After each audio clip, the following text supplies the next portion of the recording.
Happy Wednesday, everybody. Welcome to another episode of China Update, where we discuss leading political, economic, and geostrategic analysis on the world's number 2 economy. My name is Tony. Big episode today, a lot to cover. Let's jump in. Arguably, the global technology race is as important, if not more important, to the long-term US-China competition than the trade war. So we follow this space closely. Over the last 24 hours, we've received more details about the US loosening of chip restrictions. So we begin today by unpacking some of these details now. This should be seen as supplementing yesterday's coverage of this space. US President Donald Trump's unexpected decision this week to allow Nvidia's H200 artificial intelligence AI chips, along with comparable products from AMD and Intel, to be exported to China marks a sharp inflection point in the ongoing technological contest between Washington and Beijing. The announcement ends months of speculation about whether Chinese buyers' refusal to accept Nvidia's downgraded H20 chips had been a negotiating tactic or a sign that Beijing was serious about purging US companies from its AI ecosystem. It now appears to be both.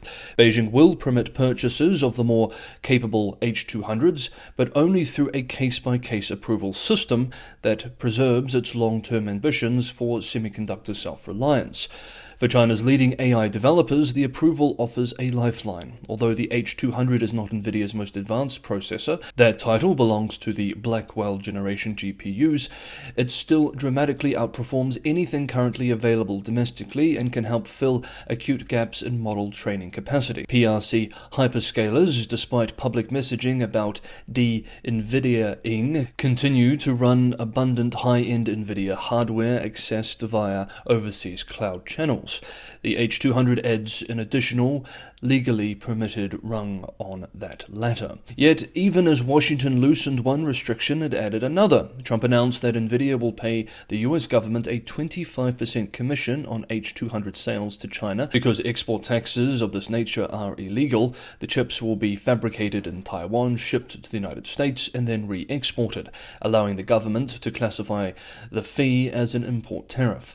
The chips will also undergo what the administration calls a special security review, a vague new layer of security that, while nominally targeted at preventing illicit technology transfer, may heighten suspicions among Chinese security agencies about hidden trackers or firmware backdoors. Veteran China analyst Bill Bishop observed that these fears are exaggerated, but that paranoia is part of the job description in Beijing, adding that it could suppress Chinese demand even without explicit political directives. If the US decision reflects a surprising softening, US-based Bloomberg reporting suggests the shift was driven less by economic liberalism than by reassessment of China's capabilities. According to officials familiar with internal deliberations unnamed by the outlet, Trump's team concluded that Huawei's emerging AI platforms already rival Nvidia's. In particular, Huawei's Cloud Matrix 384 system, powered by its new Ascend accelerators, reportedly matches the performance of Nvidia's NVL72 racks built on cutting-edge Blackwell chips. The administration now expects Huawei to be capable of producing several million Ascend 910C accelerators by 2026, a dramatic upgrade from US estimates earlier this year. In that view, restricting H200 sales would not meaningfully slow China, while allowing them might at least limit Huawei's market share. The plan, therefore, is to get Chinese firms hooked on US chips, retarding the growth of the domestic chip industry. Still, Beijing is not planning on unrestricted buying sprees. According to UK-based The Financial Times, regulators intend to limit H200 access and require buyers to justify why domestic chips cannot meet their needs. The policy squares with political messages about semiconductor self-sufficiency and with long-standing security concerns about US-made hardware. Nvidia's early H20 product was flagged by the Cyberspace Administration of China for alleged security risks, and some institutions, especially in government and finance, are expected to remain wary. The strategic consequences of this shift are substantial. If Nvidia were to ship 3 million H200 units to China next year, broadly in line with pre-control revenue patterns, China could add more than triple its current annual AI computing capacity, according to a recent report by the Council on Foreign Relations. That would accelerate model training cycles for firms like DeepSeek, help narrow the performance gap with US frontier labs, and potentially fuel a Chinese AI Belt and Road, enabling Chinese cloud providers to compete more aggressively in global markets. The approval also quietly reopens China's access to HBM3E, the high bandwidth memory that makes modern AI GPUs so powerful. While standalone HBM shipments to China remain restricted, the memory modules come pre-mounted on Nvidia's H200 boards, a loophole effectively reinstating access to one of the United States' most potent choke points on China's semiconductor progress. Critics in Washington, including former diplomats and security analysts, argue that Trump's move sacrifices long-term technological leverage for short-term business gains. Others see it as a pragmatic attempt to calibrate export controls without pushing Beijing into more aggressive retaliation, especially as Trump seeks diplomatic concessions ahead of a planned visit to China in April of next year. Others still argue, as we just covered, that shipping advanced but not bleeding-edge chips keeps Chinese firms hooked on US technology and slows domestic development of self-sufficiency. Let me know in the comments below what you think. Is this a strategic blunder from the US side, or is this a savvy move which on balance will be in the US's interest over the long term? Let me know your thoughts. Ultimately, China may determine how meaningful Trump's decision becomes. Even with approval, bureaucratic caution, security anxieties, and political priorities could sharply constrain H200 purchases. The paradox of this moment is that both sides are acting from positions of uncertainty. Washington is unsure how quickly China can scale its domestic AI infrastructure, and Beijing is unsure how much American silicon it dares to rely on. What is clear is that the strategic equilibrium in AI is shifting, and the H200 decision, far from resolving tensions, marks another complex turn in the US-China race to shape the technological foundations of the 21st century. Next up, we move to the Chinese economy, but just quickly, if you want to continue to be on top of updates like this, up-to-date, grounded analysis on China news, whether domestically or part of its international competition with the US-led West, consider subscribing to China Update, hit the bell notification icon, and you will be. If you're getting some value from today's episode, don't forget to hit the like button, and if you'd like to help support the channel financially as we move into the Christmas period, Patreon and Buy Me a Coffee links are in the description below. This channel relies primarily on subscriber support to keep going. It has now for years, and I want to continue that as we move into 2026, so this is a tremendous help. Thank you so much. Next up, China's consumer prices accelerated in November, offering a rare sign of inflationary momentum, even as deflationary forces continue to dominate the world's second largest economy. The consumer price index rose 0.7% from a year earlier, up from October's 0.2% increase, and in line with economists' expectations. Yet beneath the headline figure, price weakness remains pervasive. Producer prices fell for a 38th consecutive month, slipping 2.2% and underscoring persistent factory gate deflation. Core CPI, which strips out food and energy, held steady at a modest 1.2%. Quote, the larger than expected contraction of PPI suggests China's deflation does not abate, end quote, said Raymond Young of ANZ Bank, adding that restoring price stability should be a key policy focus for 2026, and indeed it looks like it will be. China has struggled with deflation since the pandemic's aftermath, weighed down by a protracted housing downturn, subdued household spending, and industrial overcapacity. It forces firms to cut prices to stay afloat. Profitability has collapsed among domestic Chinese firms. These will all be familiar points to regular China Update viewers.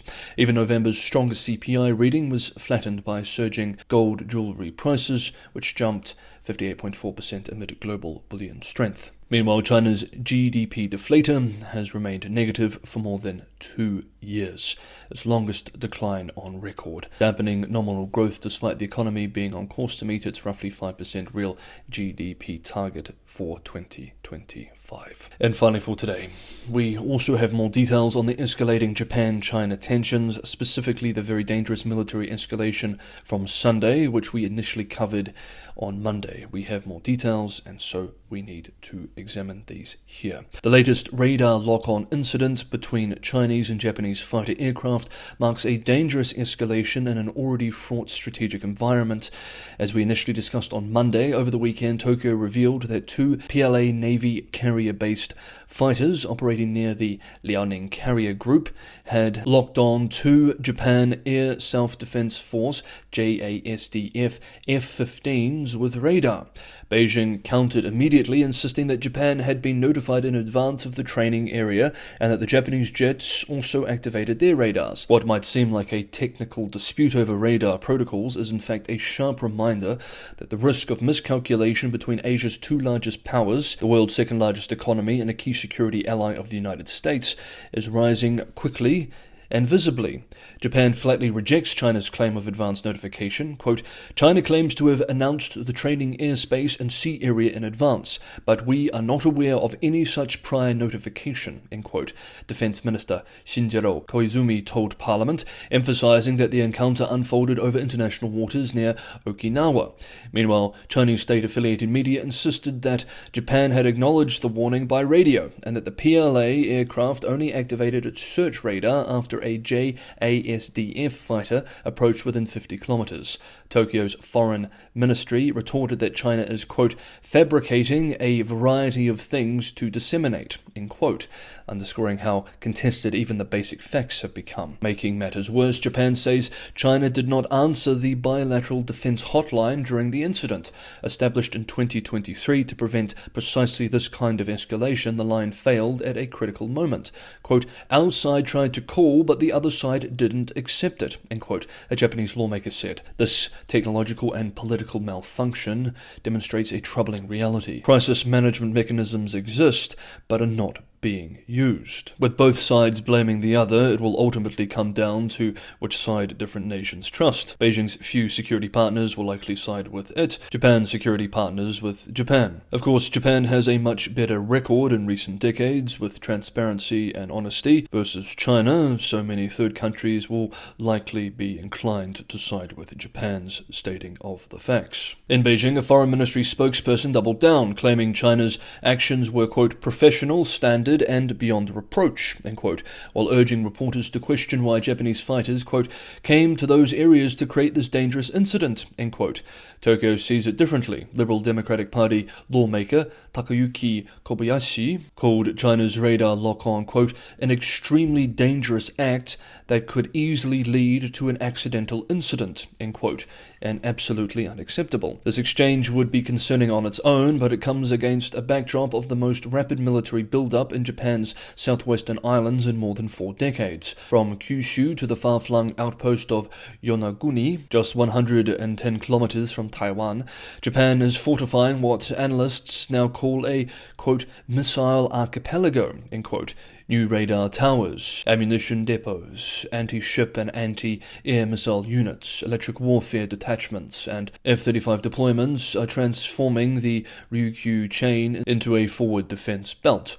This expansion reflects Tokyo's sharpened view. China's military pressure on Taiwan directly implicates Japan's security. Local sentiment on Yonaguni is mixed. Some residents fear their quiet island is becoming a frontier target. Others say Japan is currently defenseless and must counter rising drone activity and electric threats from the People's Liberation Army. Yet the strategic logic is unmistakable. Analysts warn that in any Taiwan contingency, Yonaguni's new electric warfare unit could help create a US-Japan so-called kill chain, feeding targeting data to missile batteries, a role that would make it a priority target for Beijing. The historical dimension, or at least the use of history in contemporary political rhetoric, further intensifies the tensions. Chinese officials and state media have recently revived arguments questioning Japan's sovereignty over the Ryukyus, citing World War II-era declarations. Tokyo, Washington, and Taipei reject these claims, pointing to the legally binding San Francisco Peace Treaty. But such rhetoric inflames nationalist sentiments and injects historical grievances warped by ideology into already volatile security dynamics. Younger Japanese overwhelmingly back Prime Minister Tsunai Takaichi's defense expansion, while older generations, haunted by memories of Okinawa's devastation in 1945, urge caution. Yet across the political spectrum, there is recognition that Japan's proximity to Taiwan makes it inseparable from the region's future stability. Against this backdrop, a radar lock-on is not a mere technicality. It is a warning shot, one that shows how thin the margin of error has become, with China and Japan trading accusations, with crisis hotlines unanswered, and with military forces operating in ever tighter proximity. The risk is no longer theoretical. It is real and a dangerous possibility. The region is entering a new era where a split-second decision in the skies over Okinawa could ignite consequences that drag the entire world into crisis. Okay, that is today's episode of China Update. I know it was a little long and a little heavy, but we had to go through these developments today. Thank you so much, everybody, for watching. Have a good Wednesday, and I hope to see you for the next episode, which will either be tomorrow or on Friday.